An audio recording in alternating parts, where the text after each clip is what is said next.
एक बार द्रौपदी अपने दासियों के साथ नदी में स्नान करने पहुंची। जैसे ही वे वहां पहुंची, उन्होंने देखा कि एक ऋषि पहले से ही नदी में स्नान कर रहे हैं। द्रौपदी ने नहाने का इंतजार करने का निश्चय किया और विनम्रता से खड़ी रही। कुछ समय बीतने के बाद भी ऋषि स्नान से बाहर नहीं आए। आखिरकार द्रौपदी ने उनसे अनुरोध किया कि वे जल्दी से बाहर आ जाएं ताकि वह भी स्नान कर सकें।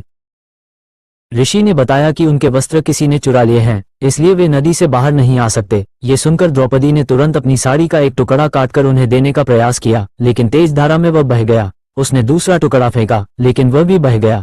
तीसरी बार वह फिर से अपनी साड़ी का एक हिस्सा काटने जा ही रही थी कि ऋषि ने उसे रोक लिया।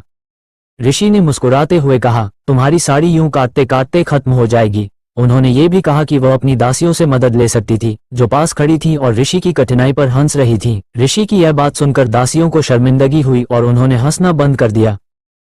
ऋषि ने द्रौपदी की सहायता और करुणा को देखकर कहा, तुम्हारी इस दया और निस्वार्थता से मैं बहुत प्रभावित हुआ हूँ। मैं तुम्हें आशीर्वाद देता हूँ कि भविष्य में कोई भी तुम्हारी मर्यादा पर आंच लाने का प्रयास करेगा तो वह कभी सफल नहीं होगा।